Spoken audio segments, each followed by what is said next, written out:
Bonsoir et bienvenue sur votre channel. Voilà le français avec moi. Je suis professeure Amina, professeure de DALF, TCF, TEF. Donc, j'ai des nouvelles pour vous, pour qui veut passer l'examen de DALF ou DALF. أهلا وسهلا بيكم مرحبا بقناتكم. Voilà le français معايا مدام أمينة. Donc النهارده هنتكلم على عندي أخبار جديدة للناس اللي حابة تدخل اكزامان بتاع دولف او دالف. دونك احنا عندنا هنقول ان لي زيبروف دي دولف دالف فون شونجي، وده خبر مهم جدا جدا للناس انه الاكزامان بتاع دولف ودالف هيتغير لي زيبروف بتاعهم، يعني طريقه العرض بتاع لي كيستيون هتتغير. دونك هنقرا مع بعض ايه هي الشونجمون اللي هتحصل في لي زيبروف دولف ودالف. دونك طبعا لي زيبروف فا شونجي في ماي، طبعا في اول اكزامان اللي هو هيكون مارس جو كرو 2020. بدءا من سنه 2020 تو لي زيكزامان فون شونجي بدءا من شهر مارس.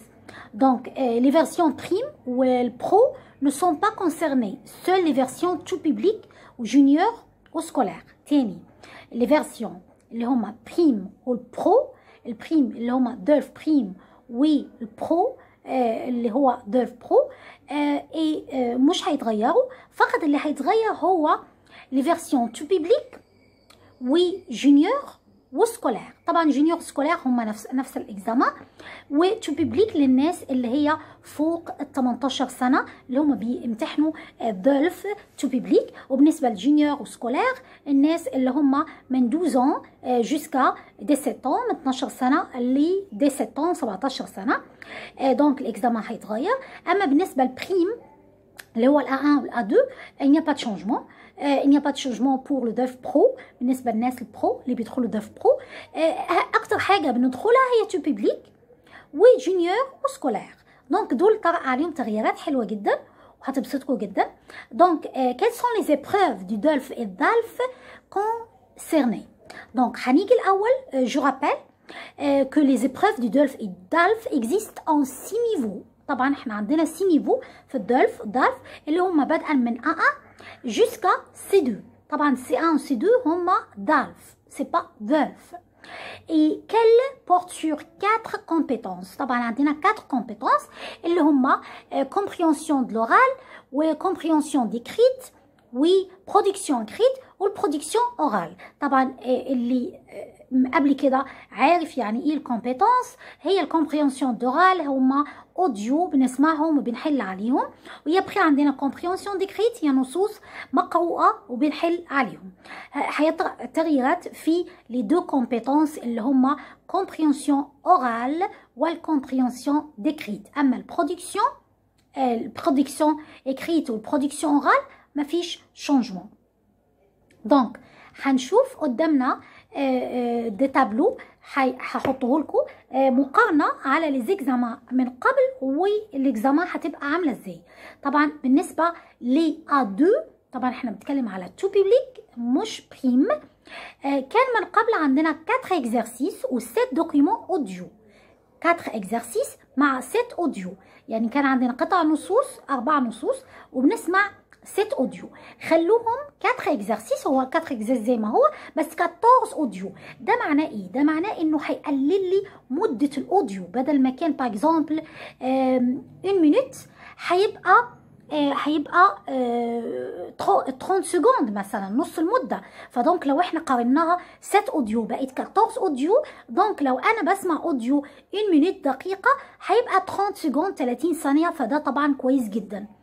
تاني حاجه للدولف B1 كان عندي 3 اكزرسيس و 3 دوكيومون اوديو. طبعا ده فضل زي ما هو 3 اكزرسيس 3 دوكيومون، بس في عندنا شونجمون، خليكم معايا يعني في حاجه كويسه. بالنسبه لبي 2 طبعا يعني نعتبر بدانا في الاكزامان صعب شويه، فهو بيكون 2 اكزرسيس وكان عندنا اكزرسيس واحد فيهم ان سول ايكوت، يعني بنسمعه مره واحده فقط، والتاني كان 2 ايكوت بس التاني بيكون اطول شويه. فدونك هما 2 اكزرسيس وكنا بنسمع 2 دوكيومون اوديو. دلوقتي 3 اكزرسيس مع 5 دوكيومون اوديو، ده كويس جدا. يعني انا عندي هنا 3 اكزرسيس، انا اقدر اجزم ان عندي 5 اوديو. يبقى دونك انا هيكون عندي طبعا الاكزرسيس دايما الاولاني هيكون سول اوديو، والدوز اكزرسيس هيكونوا دوز زيكوت. يبقى اكزرسيس واحد هنسمعه برضو مره واحده، اكزرسيس 2 هنسمعه مرتين، اكزرسيس 3 هنسمعه مرتين. فدونك ده حاجه كويسه جدا. طيب ايه هي هنشوف بالنسبه للكومبريهنسيون كريت كان ازاي وبقى ازاي.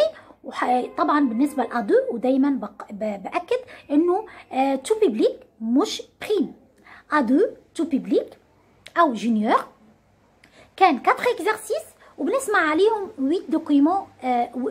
باردون احنا في الاكريت اللي هي النصوص المكتوبه كان عندي 4 نصوص و 4 اكزرسيس وفيهم 8 دوكيومون. 8 دوكيومون هيبقى عندي 4 اكزرسيس فيهم 11 دوكيومون، 11 دوكيومون.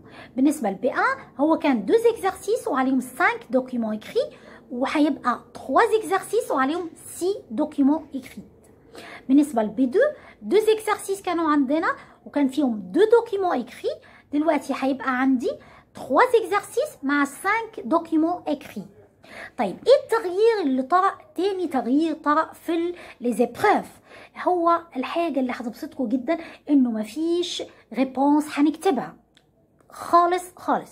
ودي كانت مشكله ان الواحد يسمع الاوديو وما يلحقش يكتب لا فراز كوريكت، فدونك او يكتب سبيلنج غلط، يكتب الكلمه غلط. فدونك شالوا خالص انك تكتب اون فراز او تكتب ان مو جوستومون شوازي. توت لي كاستيون هما شوازي اختياري في كل لي نيفو دو داف اللي هو A2 و B1 و B2. ما عنديش كتابه خالص، فقط انك بتختار فقط الإجابة ما بين. طبعا بيكون عندي دايما 3 اختيارات.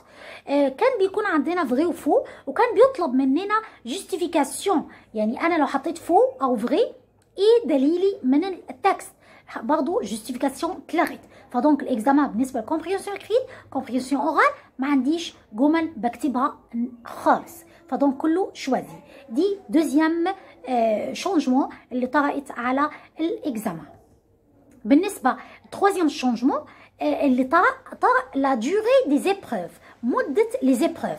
يعني سول لي زيبروف دي كومبريهنسيون كريت دو دولف بي 1 اي كونسيرني elle passera كان عندنا 35 à 45 minutes، بقى من 35 ل 45 minutes مده الكومبريهنسيون ديكريت في دولف بي 1 فقط. طبعا لو ان شاء الله تابعتوني انا هحاول اعمل لكم دي زيكزامبل للاكزامان. طبعا مش موجود خالص عندنا دلوقتي